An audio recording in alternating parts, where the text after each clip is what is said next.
tá? Ele chegou aqui, deixa eu embarcá-lo. Boa noite, professor. Boa noite, gente. Boa noite, Sara. Boa noite, Florestan, Miola, Marco. Boa noite a todos. Boa noite, professor. Bem-vindo. Boa noite, professor. Boa noite, bem-vindo, Trevisan. Estávamos aqui numa conversa sobre o papel das Forças Armadas, inclusive porque a gente está vendo aí que o clube militar, né, dos aposentados ali, dos oficiais da reserva, já estão falando em uma intervenção cívico-militar e tal, mas o que está chocando mesmo é a relação com os Estados Unidos, né, professor? A gente acabou de receber a informação, agora no fim da tarde, né, que o governo dos Estados Unidos não vai revogar, né, o visto da embaixadora do Brasil em Washington, a Maria Luísa Ribeiro Viotti. Segundo o Departamento do Estado, a medida foi adotada em resposta à demora das autoridades brasileiras em conceder o agreement, né, para o Daniel Pérez assumir a embaixada dos Estados Unidos no Brasil. A decisão foi anunciada agora 10 dias após o Itamaraty negar visto a 2 diplomatas do Departamento de Estado que vieram aqui, ou que queriam vir ao Brasil, né? E o Brasil não deu visto de entrada para eles. Os dois foram citados numa reportagem do Washington Post como integrantes de uma estratégia para questionar a integridade e a confiabilidade do sistema eleitoral brasileiro. O Departamento de Estado negou que os diplomatas pretendessem interferir nas eleições e afirmou que a viagem tinha como objetivo discutir integridade eleitoral, liberdade religiosa e liberdade de expressão com autoridades brasileiras. É isso aí, professor. É um fato inédito, é uma guerra diplomática jamais vista, né? Acho que não é uma coisa, é uma novidade para a América Latina, não é? Não há dúvida nenhuma, né? E coloca novidade nisso, né? Nós temos que entender que isso é um fato que nunca aconteceu entre países amigos. Nós temos 203 anos de relacionamento com os Estados Unidos. Eu até fui olhar, né, para tentar ver se tinha algum caso como esse, semelhante ao longo da história. Nunca aconteceu isso, né? E o mais grave de tudo isso é a total e completa inversão dos protocolos diplomáticos. Isso é que é muito grave, né? Foi colocado o Brasil nessa situação quando os Estados Unidos fizeram o que fizeram. Não há dúvida alguma que Marco Rubio está procurando catapultar toda a sua verve política, todas as suas ambições políticas para cima da eleição brasileira, que é, evidentemente, a cereja do bolo na América Latina, né? De alguma forma, o que é que aconteceu, que, Florestan, que é importante a gente lembrar, porque senão a gente põe os pés pelas mãos para analisar esse absurdo, né? A praxe diplomática, ela é tradicionalíssima no seguinte sentido: você pede o agreement pelos canais diplomáticos, pelas vias diplomáticas, o país concede ou não concede, e, em seguida, você anuncia. Por que isso, né? Porque você protege tanto o nome do indicado, como você apara arestas. Olha, esse não dá, mas fica no campo diplomático. O que é que os Estados Unidos fizeram, né? Os Estados Unidos anunciaram há um mês atrás que iam mandar o embaixador para cá, pediram autorização para o Senado e depois fizeram o agreement para o Brasil. Olha o absurdo.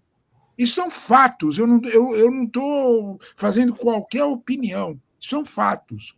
Está em várias matérias, né? Então, quando nós olhamos para isso, nós temos que entender primeiro, né, quem é que deu o primeiro soco. Esse é o ponto, né? Aí o Brasil, de alguma forma, olhou para isso e disse: nós vamos estudar o agreement do Daniel Pérez. O agreement do Daniel Pérez é um problema sério porque ele resolve um problema do Rubio eleitoral lá na Flórida. Ele tira o Daniel Pérez da presidência da Câmara de Deputados, entre aspas, estaduais, não chama assim, dos representantes estaduais, e manda para o Brasil, que abre um espaço para ele ter controle da Câmara. É disto que nós estamos falando. Atenção! Né? Nós estamos lidando com uma situação em que se envolve no trâmite burocrático ambições políticas como nunca foram feitas. Aí o Brasil diz, olha, não dá assim. Né? O Daniel Pérez tem um envolvimento com alguns empresários brasileiros na Flórida e tudo. Ele nem é uma pessoa tão radical quanto o próprio Marco Rubio. Mas ele veio para cá com outra função. Ele nunca teve qualquer participação em ação diplomática. Como é que traz uma pessoa assim para ser embaixador?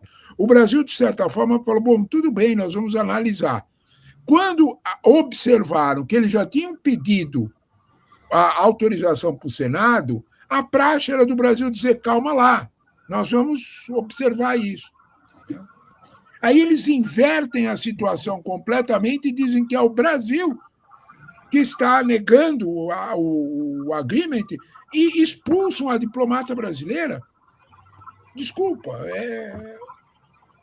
o pior de tudo, se o Brasil conceder um agreement imediato para o Daniel Pérez, eles revogam a expulsão. Como é que é? Chantagem. Isso tem nome, exatamente, Marco. Isso tem nome e sobrenome. É a diplomacia da truculência com chantagem como prática, né? Como prática. Só que o Brasil não é a Venezuela. Vamos devagar com esse andor. Né? O Brasil não é qualquer república menor da América Latina. Né? Há responsabilidades, há envolvimento. A minha sensação é que Marco Rubio está com pressa. Muita pressa. Perfeito. E eu só não sei por que dessa pressa. Talvez porque ele tem informações mais consistentes do que nós sobre o bom andamento ou o mau andamento da candidatura que ele acompanha, ou que ele pretende, patrocina. Ou que ele patrocina. O verbo exato é esse. Miola. Agora, o Trevisan, todos os movimentos dos Estados Unidos, eles se inscrevem, o Florestan acabou de dizer aqui, numa guerra contra o Brasil.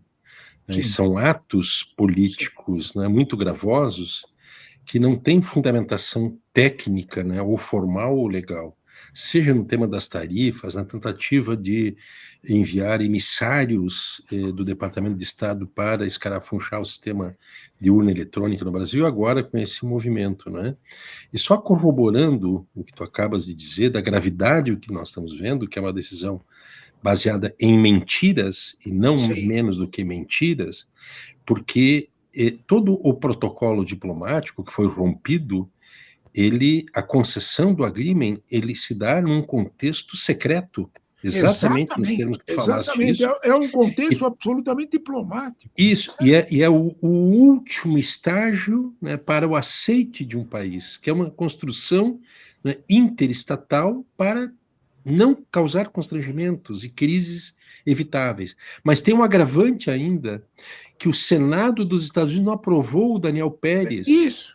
A Comissão de Relações Exteriores do Senado aprovou, mas o Senado, o plenário do Senado, como corresponderia aqui no Brasil, aprovar a indicação depois do agreement acolhido, aceito, o Senado dos Estados Unidos não aprovou. Então, isto escancara ainda mais, né, esse gesto político. Eu só queria, com base nessa moldura, te entender. A minha sensação é que a luta política interna nos Estados Unidos, sabe, Viola, eu estou começando a compreender melhor por que é que o Dr. Trump colocou aquele bonezinho do ano eleitoral daqui a 2 anos. Lembra que ele colocou um bonezinho escrito? Sim. A minha sensação... Vocês lembram dos desenhos animados antigos, que o bichinho ficava no alto assim e uma serra ia cortando o... Vocês lembram dessa coisa? Sim, lembro. Os mais velhos lembram. É. Eu tenho uma sensação que isso está acontecendo com o Dr. Trump. É a minha sensação. A cúpula do Partido Republicano está... É isso que você mencionou, viu? A cúpula do Partido Republicano está cerrando e está, de certa forma, apressando a unção de um dos dois. E a minha sensação é que é mais de Vance do que Rubio. Daí o descontrole, daí a pressa, daí a pressão. A hora que nós tivermos um escolhido para candidato, você concorda comigo que a regra eterna shakespeariana, rei morto, rei posto, vai imperar? Sem dúvida. O governo Trump pode enfrentar a seguinte realidade: de perder o controle da Câmara e ter um candidato já escolhido, que é, do ponto de vista político, melhor preparado. Vou repetir. Ele é conservador, ele é absolutamente cristão, tem máximas disso, mas tem planejamento. Tem alguma estratégia, tem alguma previsibilidade. Vence é isso. É o vice-presidente atual. É o vice-presidente atual. É isso. Nesse A sentido, possibilidade de Marco Rubio, o desespero de Marco Rubio em construir, fazer fatos, porque isso é desespero, vocês concordam comigo? Sim. Isso é desespero. ele está Você não rompe as regras diplomáticas desse jeito de uma hora para outra. É evidente. A intenção é de criar um caso com o governo Lula enorme para dar para dar gás à candidatura que ele escolheu. Qual o limite disso tudo, hein, professor? É difícil dizer. É difícil dizer. Né? Eu sempre lembro da máxima dos gregos, né? Quando os deuses realmente se irritam com os homens, a verdadeira punição é roubar-lhes a razão. Professor, Acontecendo. a gente tem colocado aqui o ouvinte no rumo aí, mostrando que o Itamaraty tem marcado aí, homem a homem, essa questão da interferência americana. Está muito atento ao que está acontecendo. Isso, é claro, provoca na Casa Branca mais ódio, enfim, maior interesse ainda em nos cutucar. O senhor tocou na questão da pressa. Acho que é uma questão realmente importante, porque tem a pressa da eleição, que, uma vez vencida pelo presidente Lula, adia por 4 anos nova tentativa de golpe, ou refaz o planejamento, vai ter que ter um monte de provocação no meio e tal. E também, inclusive, essa questão da Argentina, do Paraguai, quer dizer, eles já ganharam uma base militar no Paraguai, eles agora estão, pelo voto ali do Senado argentino, para ficar com uma parte dos Andes, com todas aquelas riquezas naturais. Então, eles estão num momento de avanço, e o único problema deles é o Brasil. Eu queria que o senhor falasse um pouco sobre o papel do Itamaraty nisso, nessa defesa, que eu tenho visto organizada, e eu tenho visto, inclusive, no tom correto para não escalar a crise. O que é que deveria ser feito agora? Acho que é chamar a embaixadora de volta, antes que ela seja presa, antes que aconteça alguma coisa com ela lá, e esfriar isso, quer dizer, demorar. Não vejo uma questão de resposta imediata, de amanhã saírem declarações. Como é que o senhor projeta aí a evolução dessa crise? Eu tenho uma sensação, assim que eu li, você tem muita razão, Marco, porque assim que eu li a matéria, o que me veio à cabeça foi exatamente o que você disse. A punição maior aqui é para o bom comportamento, para a eficiência da diplomacia profissional brasileira. É disso que nós estamos tratando. Que está trabalhando bem. Absolutamente bem. O golpe de mestre da diplomacia brasileira foi o convite do presidente Lula para que Marco Rubio abrisse um escritório político aqui no Brasil para defender a candidatura. Verdade, vem argentino, vem americano, pode vir. Pode vir. Você tá porque no momento bem, que ele fizesse isso, ele encostava Trump na parede. Quer dizer que então você é Rubio, né? Fechou. Aí você se afasta de Vance. É esse o jogo profissional de Itamaraty. Você acha que politicamente, para a campanha do presidente Lula, pode unificar ainda mais força eleitoral essa crise? Olha, eu estou acompanhando, eu tenho pesquisas absolutamente aleatórias, né, que eu faço com os meus alunos e faço com as pessoas que eu converso. São muitas. Em diferentes posições, mesmo os mais conservadores, revelam um certo cautela de que na nossa casa mandamos nós. Eu não tenho ouvido opiniões favoráveis. Ah, você transita no alto da pirâmide. É verdade. É verdade. Mas o alto da pirâmide é o que constrói a opinião, né? É isso mesmo. Então, quando nós olhamos para esse quadro, né, e se nós olhamos com alguma cautela para a história política brasileira, essas intervenções nunca foram aceitas aqui no Brasil. Nunca. Isso desde o século XIX. Desde o XIX. Quiser lembrar, né? A gente pode lembrar até pedaços bem difíceis do Brasil, que é os episódios em torno da Lei Áurea. Muito bem. Como que o Brasil rejeita a interferência. Durante todo o primeiro período, a República Velha, o primeiro período, idem. O Brasil rejeita. Não é uma tradição nossa. Quiser lembrar mais curto, pensa Sarney. Pensa Sarney e como que ele ganha uma eleição usando o nacionalismo e das empresas estatais brasileiras, lembra? É isso. Toda hora o nacionalismo vem à tona. Ele veio nas diretas, ele veio no bolsonarismo, ele veio no Sarney. Ele vem à tona. Isso não é só aqui. Isso não é só aqui. É no Irã também, quando você tinha uma oposição na rua. Se você olhar para o contexto europeu, as atitudes da Europa em relação aos Estados Unidos são atitudes nacionalistas. Claro. Agora, as atitudes da União Europeia em relação. Então, cautela. Eu acho que de algum modo é difícil você dizer isso vai acontecer dessa forma, mas é fogo brando. Viola. Continuo dizendo o mesmo ponto. Eu acho que a maior vulnerabilidade da candidatura aqui oposicionista no Brasil é a ausência de apoios da direita e da centro-direita a ela. Eu nunca vi coisa igual. Muito bem. Viola. Eu nunca vi. Então, eu não sou especialista em política brasileira, não é o meu ramo, mas eu olho para isso e digo, desculpa, como é que um candidato que se apresenta dentro de uma determinada seara política não consegue agregar os partidos políticos para o seu lado? O que há que impede esses partidos políticos?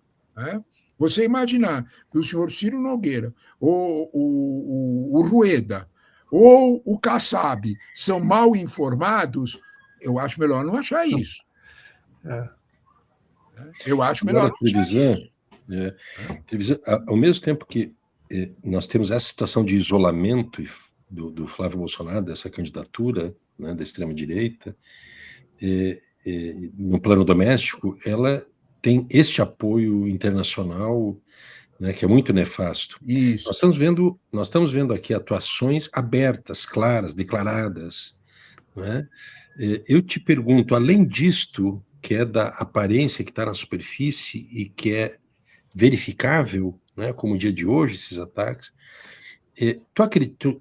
tu duvidaria que estão sendo operadas outras iniciativas clandestinas, secretas, de sabotagem, de estímulo ao terrorismo e todas as formas para interferir no processo eleitoral e gerar um caos no nosso país e muita confusão, para propiciar um clima, apostar nesse clima, né, de mal-estar difuso que possa ser instrumentalizado pelas big techs, redes sociais e tal, organizados a partir de Washington? Olha, que esse risco existe seria inocência. É só pensar a eleição colombiana, é só pensar a eleição chilena, né? Que esse risco existe, ele é real.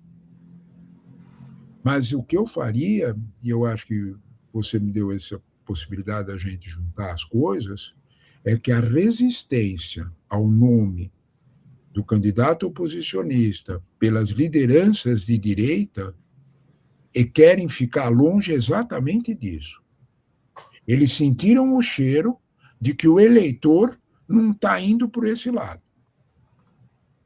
Eles sentiram esse cheiro. Imaginar, porque, ou então alguém me responde por que esses 3 partidos políticos que tradicionalmente... Vocês lembram de agosto de 4 anos atrás? Esses partidos estavam todos fechados com Jair Bolsonaro. Isso. Como é que abriu? Por que abriu? O que aconteceu? Uhum. Esse ponto me parece absolutamente sensível. Eu desconfio que você, Miola, tem toda a razão quando você lembra o seguinte, não é? Essas candidaturas sentem a possibilidade dessa conexão com uma atitude antidemocrática? Sentem. Querem ficar perto dela? Não. Agora, professor... Marco, deixa eu trazer aqui a participação do nosso público, tá? Primeiro, professor, não é um superchat, mas a turma está perguntando aqui sobre a participação do presidente Lula na ONU, né? Que vai ser é setembro ou outubro? Acho que é final de setembro, né? Setembro. Então, sim, as pessoas ficam preocupadas, né? Temerosas. O Jacques fala assim, professor, Lula ganha a eleição? Mas segure esta resposta importante aí, tá? O Fernando Cardial, ele fala assim, olha, senhores, para mim a fala, ele está falando do ministro Múcio, foi apenas uma fala excessivamente sincera. Ele só queria dizer que, diante do poder militar dos Estados Unidos, né, que é absurdo, a gente não tem muita chance. O Pedro Paulo manda o superchat falando assim, o Múcio é um covarde, e assim ele deve ser tratado. Deixa eu ver mais que eu pulei aqui. O Américo Machado fala assim, Brizola, com a Globo, este país é ingovernável. Recife na luta. E o nosso querido Alex Sonic mandou uma mensagem falando assim, indo ou não ao debate, o Lula vai ser atacado. Se ele for, vai pelo menos poder retrucar. Se não for, vai ficar só nos ataques. E esses ataques vão virar cortes. É melhor ele ir. Enfim, professor, Lula ganha a eleição e ONU em setembro. Olha, eu vou te dizer uma coisa, Sara. Eu tenho uma bola de cristal aqui, né? E eu cuido dela, eu limpo, faço tudo isso possível por ela. O diabo da desgramada não funciona. Ela não acende. Entendeu? Toda vez que eu pergunto as coisas para ela, ela fica ali na dela, não fala nada. Ou então, né, toma, me oferece um cafezinho, coisas assim, não diz. Né? É muito difícil a gente fazer essa previsão. Né? Porém, né, os sinais dos afastamentos dos profissionais da política, porque eles são profissionais da política, concordam comigo? Sim. Dos maiores partidos de direita e de centro-direita no país falam alguma coisa. Por que eles estão fazendo isso? Né? Quanto à declaração do ministro Múcio, né, não há dúvida alguma, né, que a função dele é dizer, olha, não vamos fazer uma coisa dessa. Reconhecer realidades. Né? Há muitos anos atrás, né, muito tempo atrás, era um consenso no Exército Brasileiro de que a grande dificuldade nossa, os Estados Unidos, era por causa da Amazônia. Lembra disso, Florestan? Sim. Né? Fizeram até a Transamazônica. Né? Exatamente. Era dizer o seguinte, tudo que nós conseguiremos é tornar o mais infernal possível a vida deles quando eles atacarem aqui. Exatamente isso. Né? Imaginar que nós teremos força suficiente para impedir um ataque americano aqui é irreal. Imaginar que esse ataque vai acontecer é também muito irreal. É isso que eu considero. Me parece, quando ele faz uma brincadeira, tipo, vou abrir a porta, o que ele está querendo dizer? Não irei mobilizar tropas contra vocês. Porque se ele for alguma coisa de militar, neste momento, Então vou mandar F-15, vou encostar um porta-aviões. Aí começa. Você não lida com uma variável, Marco, que ela é, por si mesmo, incontestável. Você não lida com essa variável. Por exemplo, se ele não esfriar a crise, aí nós vamos escalando até perder. Então não é assim, né? Exatamente, a pretensão não é escalar a crise. A pergunta do Miola é importante. O PT, o presidente, quer escalar a crise de maneira nenhuma. Usar essa situação com a embaixatriz brasileira, que é de absoluta respeitabilidade, fazendo um trabalho excelente. Né? Eu ia te contar, a gente ia frisar isso. Ela é uma diplomata conhecida no mundo inteiro, foi representando o Brasil na ONU. Sim. O Trump perde com o mundo com esse gesto de agressão. Exatamente. Agora, eu lembro uma coisa para vocês, né?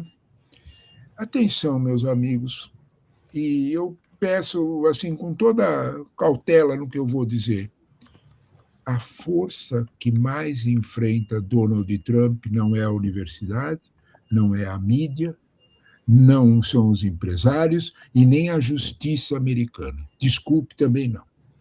Ela concedeu a Trump o direito de matar qualquer um e não acontecer nada para ele. Vocês sabem disso. É isso mesmo. A força que está pondo a cara com Trump e dizendo não para Trump são os militares. Ele demite um general atrás do outro, põe o outro diz não para ele de novo. E os militares batem aonde mais dói. Me dá dinheiro. Preciso de dinheiro. Porque eles sabem... Gente, para o orçamento americano, o que eles pedem é uma piada, que para a gente parece um negócio assim escandaloso, 90 bilhões de dólares. Não é. Olha o tamanho do PIB americano. Não é isso. O que eles pedem é que os deputados e senadores coloquem o nominho deles para dar dinheiro para a guerra do Irã. E depois sai pedindo voto. Faz isso. É isso. Ainda mais com aquela crise econômica que eles estão vivendo. Faz isso. Os militares batem aonde dói. Não, vamos fazer porque não tem recurso. E nós queremos recurso. É evidente que tem recurso. É óbvio. O tamanho da Força Armada Americana é algo inimaginável para nós. Se você somar 20 ou 30 orçamentos, eu tinha um aluno que fez essa conta, se você somar 20 ou 30 orçamentos militares, não dá o orçamento americano. É coisa de trilhão. É coisa de... exatamente, é 1,100. O segundo é a China com 260, o terceiro é a Rússia com 70. É piada! É Professor. Piada! Então, quando você... Desculpe, gente, mas eu me exaltei, porque, de fato, quando você olha para isso, você observa um dado que é concreto. É isso mesmo. Os militares americanos enfrentam, são os únicos que dizem não a Trump. Uma invasão ao Brasil nesse contexto, eu acho que é exagerado. Muito bem, professor. Queria agradecer sua presença aqui. Nossa senhora, já estamos nessa hora. O assunto foi muito candente hoje. Foi sim, mas valeu muito. Um grande abraço. Muito candente. Meus obrigado, amigos, Trevisan. Obrigado pela boa conversa. Excelente conversa. Obrigado amigo. a ti. Um abraço a todos. Boa noite. Boa noite. Obrigado, professor. Eu vou tirar o professor Trevisan aqui e, Miola, depois que me manda no WhatsApp o nome do livro que você indicou, o pessoal perguntou aqui, e eu não peguei na hora que você falou.